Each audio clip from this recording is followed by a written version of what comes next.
voulais d'abord commencer le message avec une question, mais après le flop qu'on a eu ce matin, je vais peut-être plus oser la poser, quoi. Mais bon, je ne sais pas avec quelle attente vous êtes venus ce matin au culte. Certains ont peut-être déjà eu un conflit ce matin avec les enfants. Je ne sais pas, chez vous ça se passe peut-être pas, chez moi, régulièrement avec mes deux fils qui sont dans l'adolescence, le dimanche matin, vous pouvez être sûr qu'il y a quelque chose qui craque. Et parfois, il y a des tensions, des conflits. Et après, on arrive au culte, on est déjà tout stressé. D'autres, peut-être, sont stressés pour être à l'heure au culte. Parce qu'il y a toujours 36 choses encore à faire. Et même des imprévus qui viennent encore le dimanche matin en plus. D'autres ont peut-être déjà eu ce matin une mauvaise nouvelle. Une hospitalisation, un accident, ou je ne sais trop quoi. Certains se disent peut-être, je suis simplement déjà content d'être là ce matin, pour être à l'écoute du Seigneur. Mais je réitère ma question quand même, qu'est-ce que tu attends de ce culte? Certains se sont peut-être dit, ah, c'est Jean-Georges, parce qu'il savait que je prêchais ce matin, qui est là ce matin.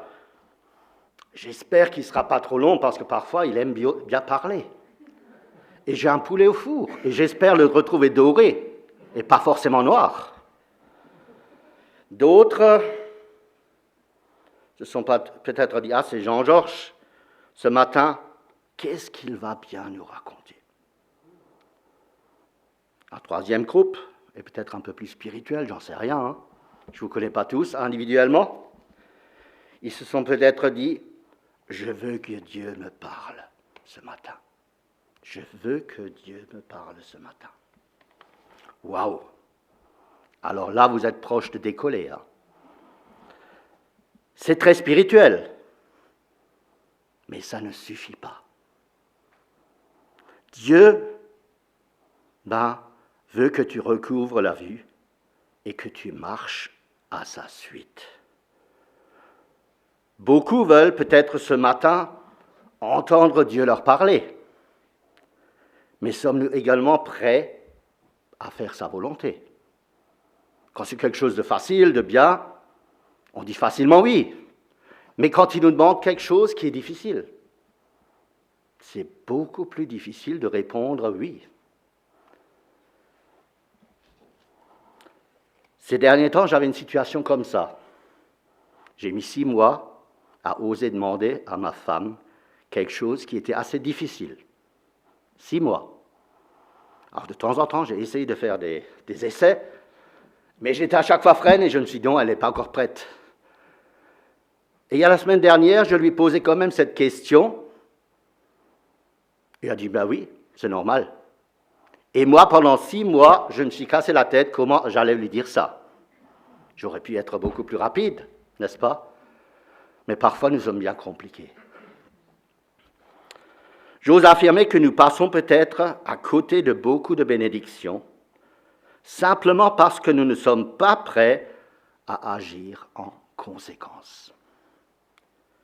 Et ce matin, je vais vous parler de quelqu'un qui s'appelle Bartimée, qui a recouvert la vue, et je prie que quelque part Dieu ouvre également nos yeux pour que nous puissions voir, et je m'inclus là-dedans, pour que nous puissions voir et savoir ce que Dieu attend de chacun de nous. Je ne dois pas simplement être à l'écoute, mais collaborer avec Dieu. Et j'aimerais lire le texte de Bartimée. Il se trouve dans l'évangile de Marc, au verset 46 à 5... Marc, pas 46, que je raconte, Marc n'en a même pas autant de chapitres. Marc 10, verset 46 à 52. Marc 10, verset 46 à 52. Ils arrivèrent à Jéricho. Jésus et ses disciples sortaient de la ville accompagné d'une foule nombreuse. Bartimée, fils de Timée, un mendiant aveugle, était assis au bord du chemin. Lorsqu'il entendit que c'était Jésus de Nazareth, il se mit à crier « Jésus, fils de David, aie pitié de moi !» Mais beaucoup le rabrouèrent pour le faire taire. Lui, cependant, criait de plus belle « Fils de David, aie pitié de moi !»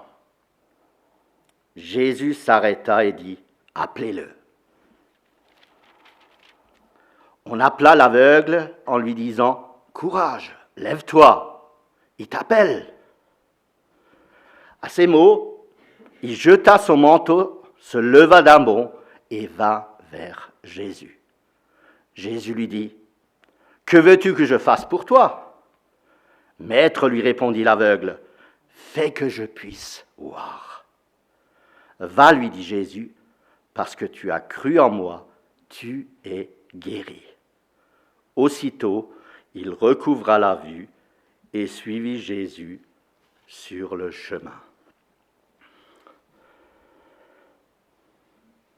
Mon premier point du message, Jéricho, une ville pleine d'histoire et de miracles.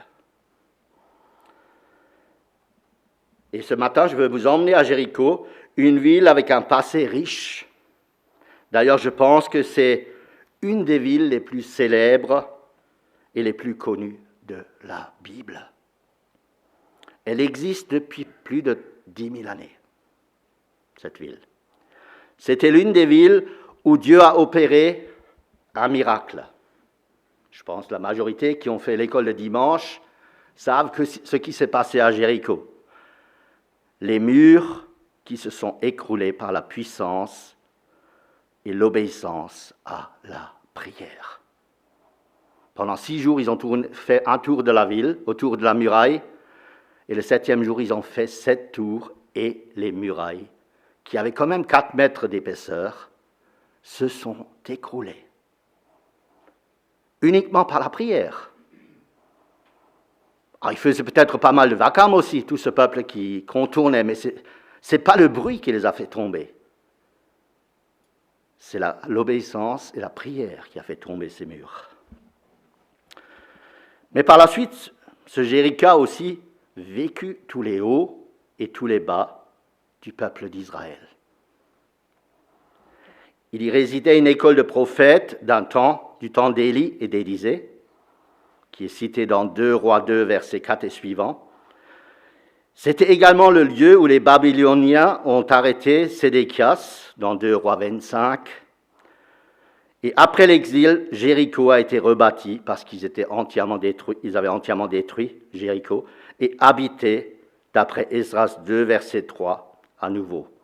Et il y a eu bien des combats aussi par la suite, durant la période des Maccabées. Et en dernier lieu, on sait même que Jéricho était la résidence d'hiver d'Hérode le Grand. Et c'est aussi à Jéricho qu'il y a eu quoi comme conversion? Est-ce que quelqu'un le sait? Rahab. Et dans le Nouveau Testament? Zachée, ouais. Une ville pleine d'histoires réalisées par Dieu. Jésus y passa encore une fois quelques jours avant de monter à Jérusalem pour être cloué sur une croix. Nous n'avons aucune indication de ce qu'il a fait pendant ces quelques jours à Jéricho. On n'en sait rien, absolument rien dans la Bible. C'est le vide parfait. Mais on sait par contre qu'il est parti de Jéricho pour aller à Jérusalem. Et c'est à l'un de ces derniers virages, peut-être à la sortie de la ville, qu'il a fait la rencontre avec ce Bartimée, l'aveugle, qui était au bord du chemin. Bartimée, on pense qu'il a perdu sa vue. Cela arrivait souvent de ce temps-là, vu qu'il n'avait pas de quoi se soigner contre les infections. Et les aveugles, par la suite, avaient reçu l'autorisation des prêtres de mendier pour pourvoir aux besoins de leur famille. Ils avaient le droit de s'installer au bord d'un chemin, au bord d'une route, et de demander l'aumône à ceux qui passaient, pour avoir de quoi faire survivre et contribuer à la survie de leur famille. Parce que c'était la seule solution. Ils ne pouvaient plus travailler vu qu'ils ne voyaient plus. Jéricho se situe à environ 25 km de Jérusalem, donc pas très loin. C'était une route bien fréquentée. Et vu que les pèlerins allaient régulièrement vers Jérusalem, ils y passaient et ils étaient aussi volontairement prêts, sur l'aller et sur le retour, de donner l'aumône à ces aveugles, à ces personnes qui étaient au bord du chemin. Donc une route bien fréquentée, une route intéressante parce qu'il y avait du monde et des gens qui étaient prêts à donner de l'argent. Il avait choisi un bon endroit, Bartimée, pour mendier. Mais cela ne lui suffisait pas.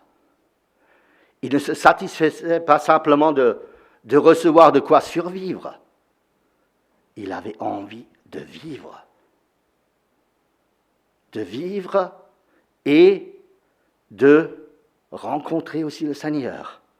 Et lorsqu'il a entendu que Jésus était en train de passer, il s'est dit, c'est ma dernière chance. Il faut que je la saisisse. Il faut que maintenant, le Seigneur intervienne pour me guérir, pour me redonner une vie normale et pour que je puisse à nouveau le suivre et vivre pour lui. Et c'était son désir le plus profond. Deuxième point, Bartimée ne voit rien, mais il entend. Il entendit que c'est Jésus de Nazareth qui passe en route vers Jérusalem. Dès qu'il a su ça, il se mit à crier « Jésus, fils de David, aie pitié de moi !» Et il a poursuivi. Il ne s'est pas arrêté. Il est devenu de plus en plus embêtant, de plus en plus fort. Il commençait même à déranger ceux qui étaient avec Jésus, ses disciples, la foule. Et les gens sont venus vers lui et lui disent « Écoute, tais-toi !» Et ne dérange pas le maître, il a mieux à faire que de s'occuper d'un pauvre mendiant. Il va peut-être bientôt nous libérer des Romains. On est en chemin pour Jérusalem. Même les disciples, ils espéraient devenir peut-être ministres dans le nouveau gouvernement qu'il allait établir. Alors Jésus, franchement, il a mieux à faire que de s'occuper maintenant du mendiant. Mais cela ne l'arrêta pas. Bartimée poursuivit à crier d'autant plus belle « Fils de David, aie pitié de moi !» D'un coup, Jésus s'arrêta, le regarda et dit « Appelez-le !»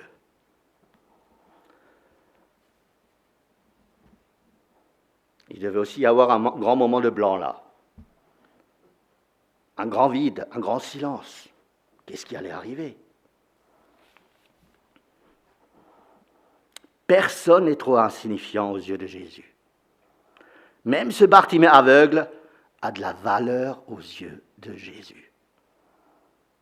De par son infirmité, Bartimée ne faisait plus partie du monde.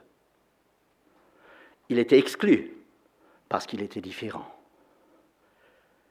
Il ne pouvait même plus accéder au temple parce que les handicapés n'avaient pas le droit d'y aller. Il ne pouvait, mais il ne pouvait lui-même plus marcher et s'orienter. Il lui fallait de l'aide. Il était quelque part arrêté dans sa vie. Il était en dehors de la société et il n'était même plus sur le chemin. On l'installait au bord d'un chemin. La vie passe devant lui, mais il ne peut pas la saisir parce qu'il est dans les ténèbres. Il ne voit pas, il ne voit rien. Il est même un danger pour les autres parce qu'il est considéré comme impur à cause de son handicap et de son infirmité. Mais Bartimée saisit sa chance et crie de plein poumon, « Au secours, aide-moi, aie pitié de moi, fils de David, sauve-moi quelque part. » Et par ce biais, il exprime quelque part aussi, « Tu as le pouvoir de me rendre la vue. » Il était convaincu de cela. Poussé par l'énergie de la dernière chance, il insiste et crie jusqu'à devenir dérangeant.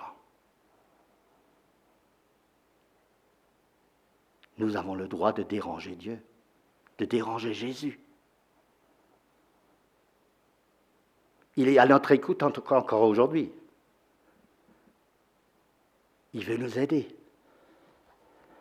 Bien sûr, il y aura peut-être aussi des gens qui contrediront ça, qui diront non, n'embête pas Jésus avec ça. Mais tu as le droit. Il a la certitude que seul Jésus peut être sa bouée de sauvetage. Mon troisième point, courage, lève-toi, il t'appelle. Les mêmes qui avaient tenté de le faire taire sont maintenant appelés à l'emmener auprès de Jésus.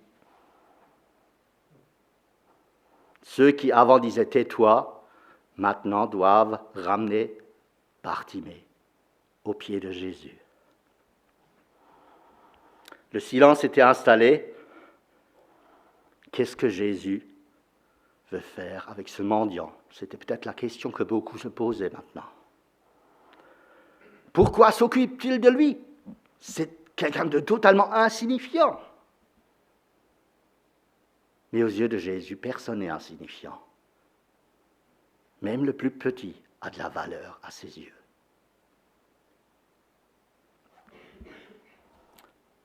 Quand on a commencé à implanter des églises dans le Nord, je me rappelle, il y avait des drôles d'énergumènes qui venaient le dimanche parfois à nos cultes.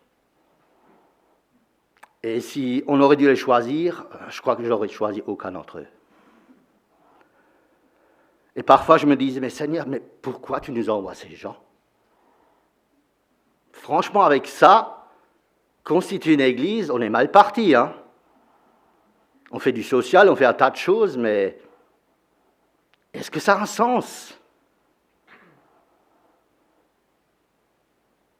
Et c'est vrai que beaucoup de ceux qui étaient là au départ, par la suite, ne sont plus revenus à l'église. Tous ne se sont pas convertis. Beaucoup ont rechuté. Ils sont à nouveau retournés dans leurs problèmes. Mais au travers de ce temps qu'on s'occupait avec ces gens, d'autres ont vu ce qu'on faisait pour eux. Et ça leur parlait. Et par la suite, d'autres se sont rajoutés et ont constitué l'Église. Et il y avait toujours encore de ces gens, de ces drôles d'énergumènes, entre parenthèses, dans l'Église. Mais on a appris aussi à s'occuper d'eux. Malgré leurs différences, malgré leurs soucis, malgré leurs problèmes, qui étaient nombreux et qui étaient lourds à gérer parfois. Dieu les a portés, Dieu les a aidés. Certains se sont convertis, d'autres sont repartis. Mais ça, ce n'est pas de notre ressort. C'est le Seigneur qui en décide. Mais nous avions la mission d'être là pour eux, de nous occuper d'eux, d'être une bénédiction pour eux. Donc personne n'est trop insignifiant aux yeux de Jésus.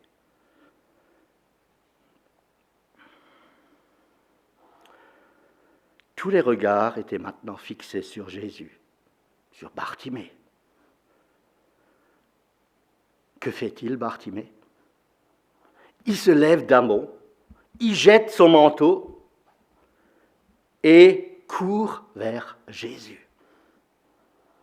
Il lâche son manteau, son dernier bien qu'il possédait encore, qu'il abritait de la pluie, du froid, du soleil. Il n'était pas sûr de le retrouver après, ce manteau. Parce qu'il y avait déjà de ce temps-là aussi des voleurs sur le chemin. Mais seule l'espérance en Jésus le met debout et le met en marche. Et l'amène, non pas au bord du chemin, mais sur le chemin. Mon quatrième et dernier point, je vous rassure, pour ceux qui ont un poulet au four, quoi. Jésus lui demande, « Que veux-tu que je fasse pour toi ?» Que veux-tu que je fasse pour toi? Étrange question, hein? Il a un aveugle devant lui et Jésus demande, que veux-tu que je fasse pour toi? Mais c'est visible à l'œil nu, hein? Qui était l'aveugle dans cette histoire, Jésus ou Bartimée? On peut se poser la question, hein? C'est pourtant visible, évident, ce qu'il doit vouloir, ce Bartimée. Retrouver la vue, voir à nouveau. Mais Jésus, en posant cette question, le fait aussi réfléchir. S'il est prêt à retrouver sa vue, ça veut aussi dire retravailler. Hein.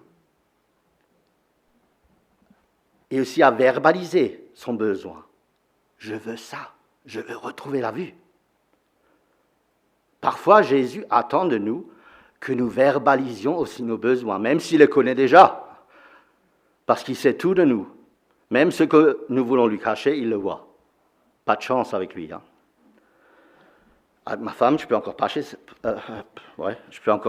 essayer, parce que cacher, c'est parfois un grand mot. Hein. Je ne sais pas, elle a 7e sens parfois. En tout cas, elle sait beaucoup de choses que moi, je ne sais pas. Hein. Mais parfois, on peut essayer de cacher certaines choses. Mais avec Jésus, ça ne marche pas. D'ailleurs, avec ma femme, pas non plus trop bien. Je ne sais pas. Bartimée lui dit, « Maître,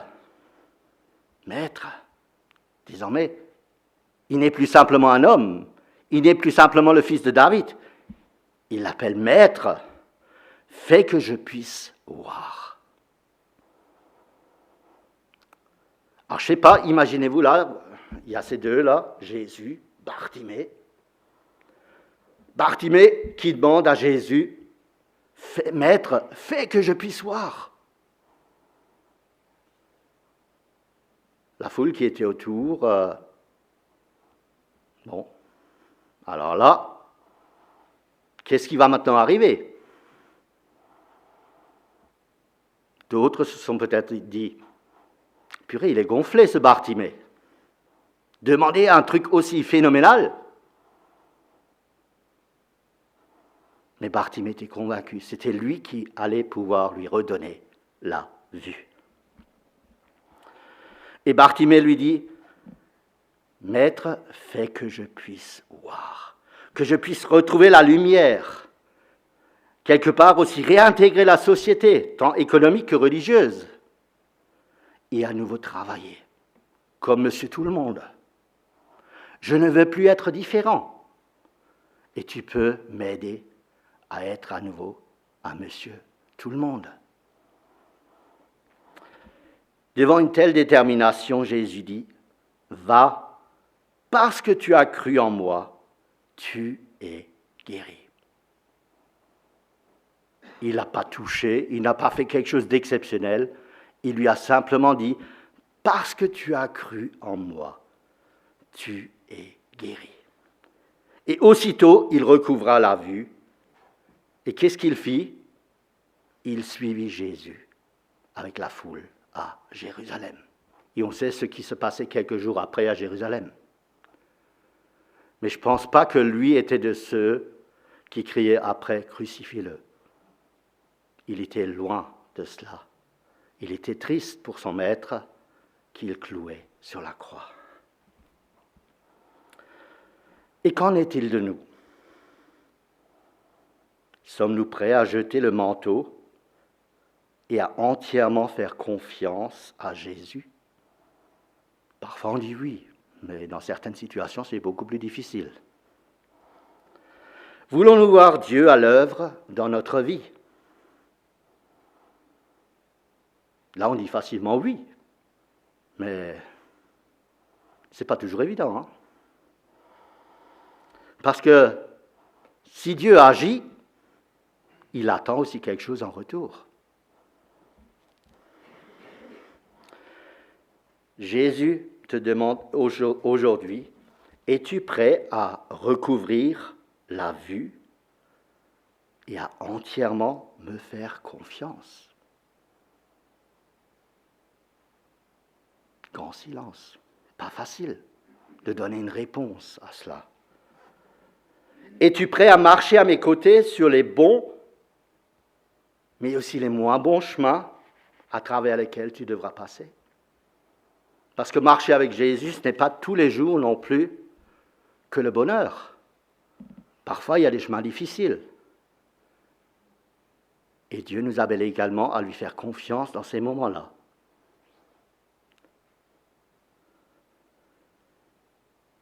Il dit quelque part, débarrasse-toi de tout ce qui te retient pour pleinement vivre pour Jésus. Et ça, je dirais, il y a un mot qui l'exprime, c'est inconnu. On ne sait pas de quoi sera fait l'avenir avec Jésus. Mais nous pouvons lui faire confiance. Nous pouvons aller de l'avant. Nous pouvons lui demander, Seigneur, aide-moi, parce que de moi-même, j'en suis pas capable. En octobre, nous étions en famille au Sénégal. Nous y avons vécu 2 ans et notre fils aîné est né là-bas. Et depuis 16 ans, on a essayé à plusieurs reprises d'y aller et ça n'a jamais marché. Et là, cette année, je me suis dit, bon, maintenant c'est le 3e essai, j'espère quand même que c'est le bon. Et on y est allé. Et on était étonnés de voir de tout ce que le Seigneur avait fait durant ces 16 ans d'absence de missionnaires dans ce coin. Depuis que nous sommes partis, il n'y avait plus de missionnaires là-bas. Les chrétiens qui étaient sur place avaient disparu. On ne les a pas retrouvés. Les quelques chrétiens, parce qu'il n'y en avait pas beaucoup, il n'y avait même pas une dizaine là-bas, dans une ville de 27 000 habitants. Mais nous avons retrouvé d'anciens amis musulmans qui étaient restés en contact avec nous. Un des jeunes qui venait régulièrement à la salle de lecture est aujourd'hui responsable de l'entretien d'une compagnie sucrière et il a 160 personnes sous sa responsabilité. Il s'est marié et il garde encore en mémoire tout ce qu'il a vécu avec nous, il y a 16 ans.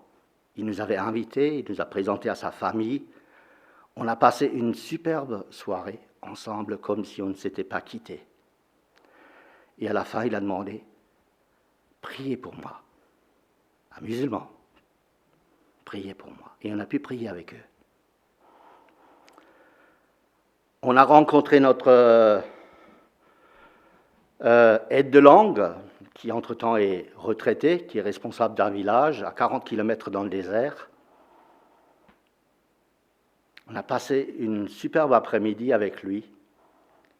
Et à la fin, il a dit, priez pour moi. Il ne m'aurait jamais ça demandé il y a 16 ans, loin de là. Parce qu'il était un personnage assez honoré dans le village, important. Mais là, il a dit, j'ai besoin de vos prières. Et poursuivez à prier quand vous êtes en France pour moi.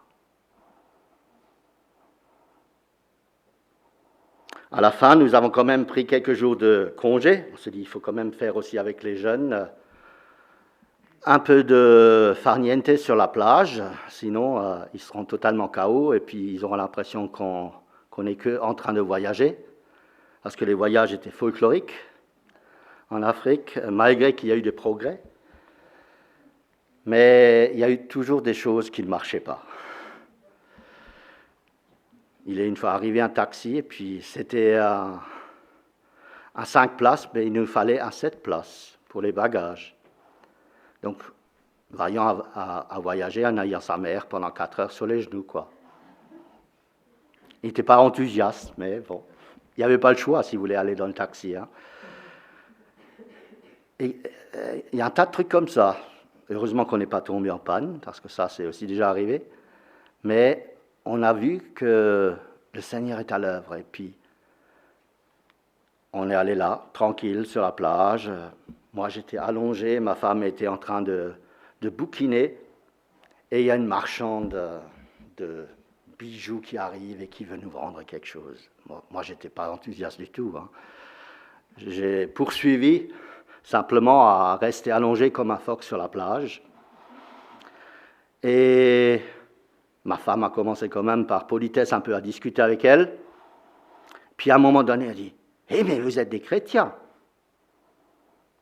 Ah, ma femme a dit « Oui, pourquoi ?»« Ah, mais moi, j'ai aussi rencontré des chrétiens, il y a 3 ans. » « Ah bon ?»« Oui, j'étais malade après l'accouchement de ma dernière fille, et pendant plus de 2 ans, je ne savais pas comment me débarrasser de cette maladie.